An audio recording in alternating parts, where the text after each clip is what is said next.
All right, you've heard the buzzword DevOps everywhere, but what is it really?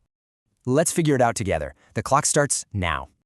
Okay, picture this. You've got two teams that are usually at odds with each other. And this constant tug of war, it creates a massive, massive problem.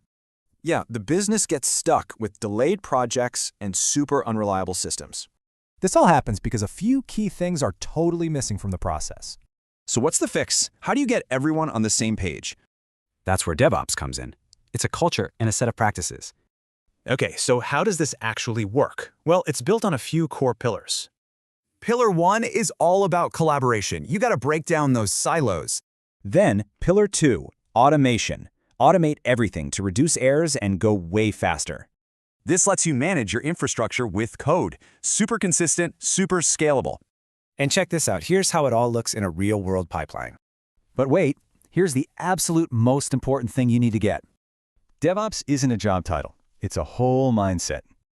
And you know what? This isn't just for tech. It can transform any workflow.